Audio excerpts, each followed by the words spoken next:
à toutes et à tous, je suis ravie de faire cette vidéo. Alors normalement, elle devait être en live, mais la connexion de la nature a eu raison de ma connexion internet. Je n'ai pas eu de connexion le jour J et je me suis aperçue qu'il est difficile de faire des lives à travers YouTube avec la connexion que j'ai pour l'instant. Donc je suis un petit peu en train de régler cette histoire. Mais ce n'est pas pour autant que je ne vous enregistrerai plus des vidéos, bien au contraire. Et celle-ci me paraît super important parce que je crois que quand on met notre conscience, notre regard sur la phrase suivante, je crois qu'il y a quelque chose qui s'ouvre en nous et qui change justement de position à l'intérieur de nous. Et la phrase est, roulement de tambour, et si le corps était les fondements de notre épanouissement personnel? Comment ça résonne chez vous? Est-ce que c'est une phrase qui est complètement what the... hein? Ou alors ouais, pourquoi pas? Ou alors bah ouais en fait. Et si le corps était le fondement de notre épanouissement personnel? Alors, j'aimerais vous présenter les quelques maillons avant que cette phrase se dévoile en moi, puisque cette phrase est venue quand j'étais en train de me balader dans les bois. Et quand elle s'est dévoilée, j'ai dit ah bah ouais en fait, mon corps a fait exactement ça. Le relâchement des épaules. Et je dis ah bah oui, effectivement. Et donc les maillons que j'aimerais vous citer avant justement de pouvoir un peu mieux comprendre cette phrase, ressentir cette phrase. Le premier maillon, c'est le maillon de la quête. Il y a quelques temps, j'ai fait une vidéo sur je lâche ma quête. Et j'aimerais ici vous en faire un petit débrief. En fait, ici c'est moi et ici c'est ma quête. Alors la quête, ça peut être n'importe quoi. La quête de plus de confiance en soi, la quête de plus d'amour, de plus d'estime, la quête de guérison, la quête de guérison de la lignée féminine. Peu importe, une quête. Et en fait, et ce n'est que depuis mon point de vue, hein, mais ce que j'ai remarqué depuis mes 10 ans d'expérience maintenant, c'est qu'au fur et à mesure que j'avance vers ma quête avance en parallèle de moi. Alors bien évidemment, des fois, je vais venir la toucher et je vais venir y goûter. Et après, encore une fois, elle s'éloigne de moi. Alors, oui, on a plusieurs couches comme un oignon. Donc quand on enlève une couche, il faut après en enlever une deuxième couche. Et puis ainsi de suite. Jusqu'à ce que quand on le ressent dans le corps, c'est plus léger quand une situation de la vie nous présente le même schéma et qu'en fait on ne réagit pas de la même manière. Là, on peut dire que plusieurs couches ont été enlevées. Mais ce que j'ai remarqué, c'est que cette quête nous enferme. Nous enferme, c'est-à-dire que nous n'avons qu'une direction, je veux aller vers ça. Donc je vais vers ça. Et quand on y touche, bien évidemment qu'il se dévoile des choses pour nous, et tant mieux. Mais on va avoir comme une sorte de comparaison un peu ce qui peut se passer autour de nous ou pour les autres. On va se dire ah mais je suis pas encore, je me sens pas encore à ce niveau-là. Donc je reprends et je pars avec ma petite quête. Et donc ce maillon de la quête est important parce que pour moi, vraiment il y a eu au mois de septembre un lâcher sur cette quête, sur cette quête de plusieurs choses d'ailleurs. Vous pouvez regarder la vidéo si ça vous intéresse, tout ce processus.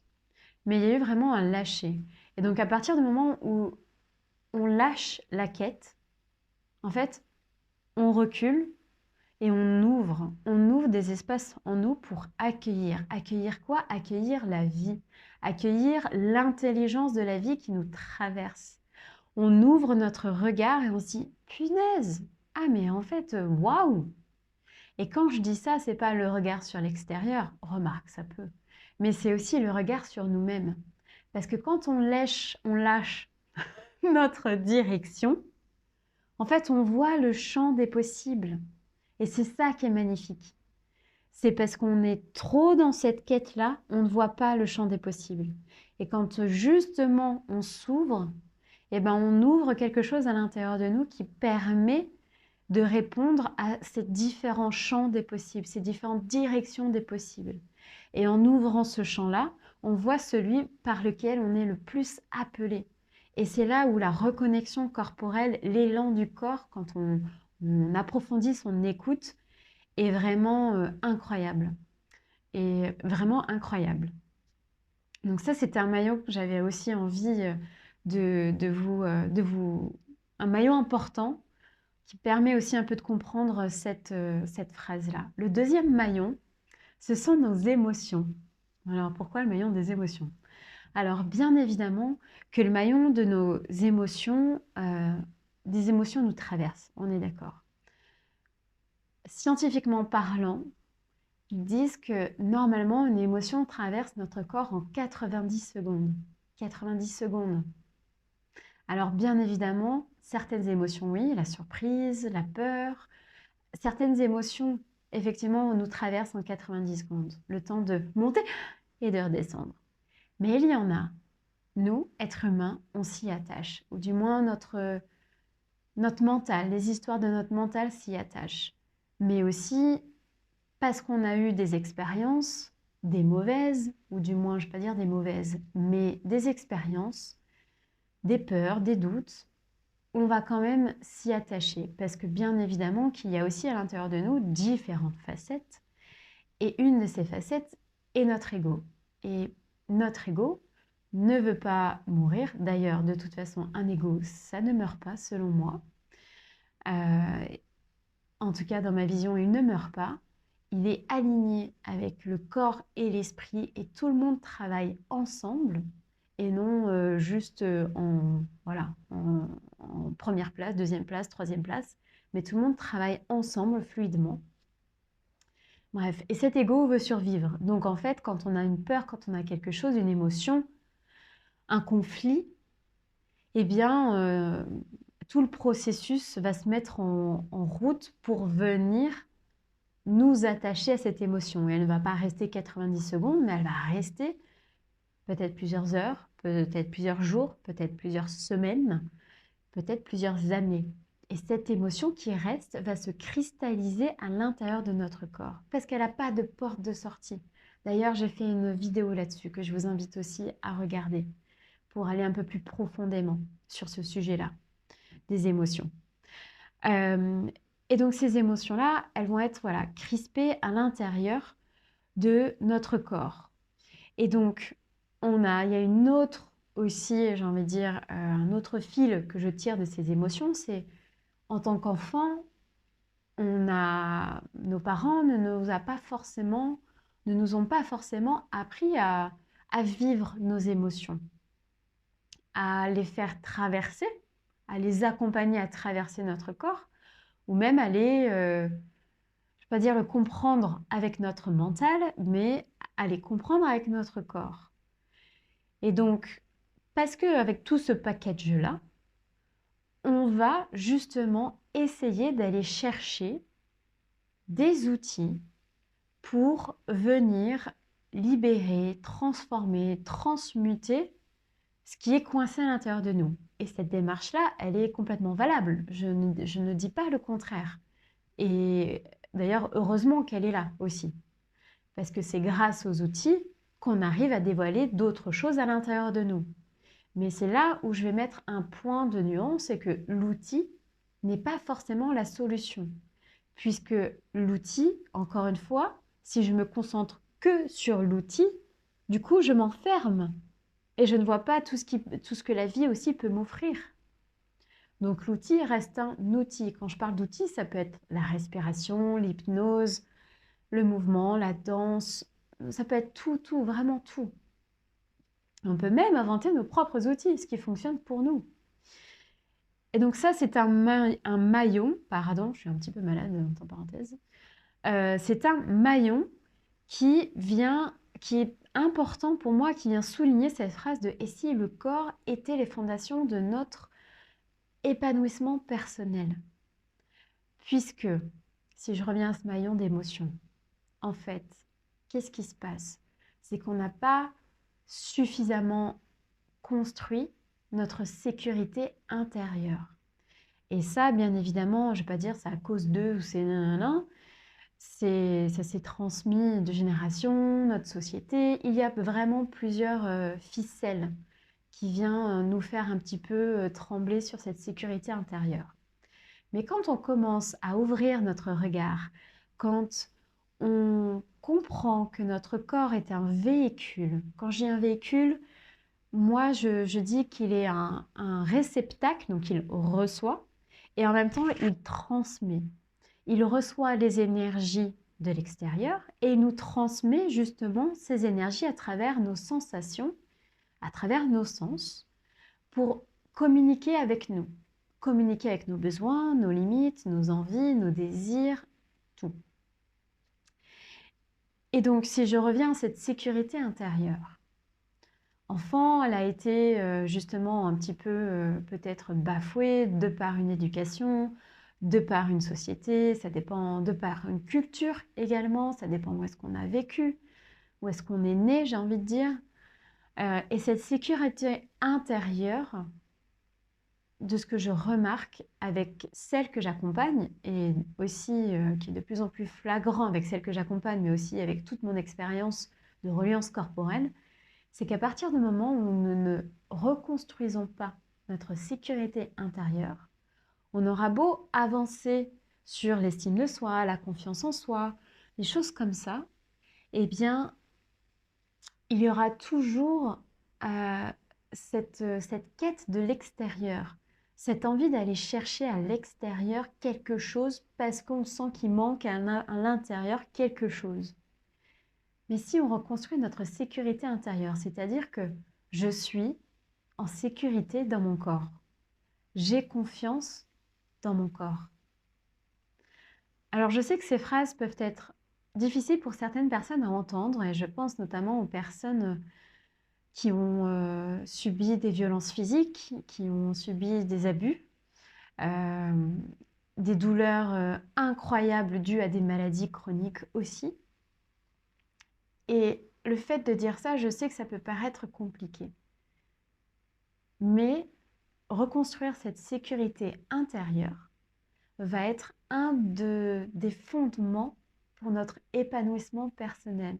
C'est comme si, en fait, en reconstruisant notre sécurité intérieure, on venait reconstruire notre relation père-mère à l'intérieur de nous, féminin, masculin à l'intérieur de nous.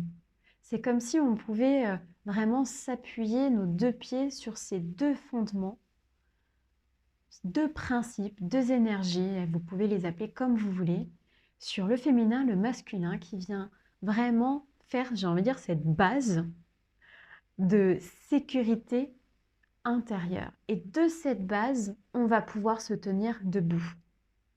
Et de ce fait, on se tient debout, eh bien, peu importe ce que la vie va nous offrir, on va potentiellement tomber, mais on va toujours se relever debout sur cette base. Parce que cette base, c'est comme si c'était notre sécurité. Et cette sécurité-là, c'est pas parce que le monde à l'extérieur est insécure, je ne dis pas ça. Je dis juste que on n'a pas forcément appris à nourrir cette sécurité intérieure qui, pour moi, me semble un des fondamentaux de notre épanouissement personnel. C'est là où, si on construit, si on s'élève et on va vers notre épanouissement personnel et que, j'ai envie de dire, les pavés sont un peu loin des uns des autres, il faut toujours sauter et on regarde si on ne va pas justement sauter dans le vide, et ben c'est là où c'est un peu, j'ai envie de dire, déséquilibrant. C'est pour ça que construire sa sécurité intérieure à travers le corps va permettre, en tout cas pour moi, est un des fondamentaux pour notre épanouissement personnel. Donc, et si le corps était un des fondements de notre sécurité intérieure, de notre épanouissement personnel? Parce se sentir en sécurité dans notre corps, en fait, on se relie à toute notre base, j'ai envie de dire. Nos envies, nos besoins, nos limites.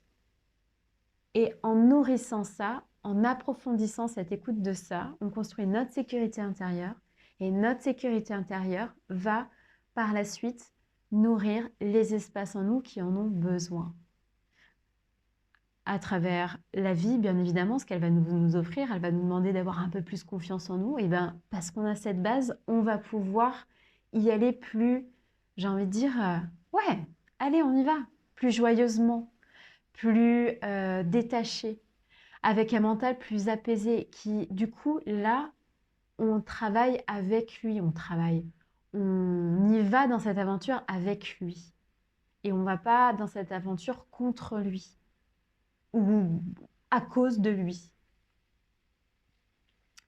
Donc, j'espère que cette vidéo vous a apporté un autre regard sur justement le corps et cette fondation qui nous permet notre épanouissement personnel, se relier à ce corps, se relier à nos, j'ai envie de dire, nos besoins vraiment vitaux de notre corps, va permettre de construire notre sécurité intérieure et donc va nous permettre de, j'ai envie de dire, marcher ce chemin de l'épanouissement personnel, d'ouverture de conscience, de plein de choses, de rêves. Et pour la petite histoire, si c'est la première vidéo que vous regardez, j'en ai une autre aussi sur le fait que j'ai quitté la van life et que maintenant, ben, on est sur notre chemin de rêve avec mon compagnon. Là, en tout cas, aujourd'hui, c'est ce qu'on construit, même si c'est une vie qu'on n'a jamais vécue, même si c'est quelque chose qu'on n'a jamais fait. Mais l'incertitude ne fait plus aussi peur parce qu'il y a une sécurité intérieure et qui dit sécurité intérieure, et ça, ce sera le sujet de notre prochaine vidéo, dit aussi avoir foi. Foi en soi, mais foi aussi à plus grand. J'espère que cette vidéo vous a parlé. Dites-moi en commentaire, likez ou ne pas liker, mais en tout cas, n'hésitez pas à partager aussi à des amis, parce que c'est comme ça qu'on pose des graines, tout simplement, ou à votre famille. Et je vous dis à très bientôt.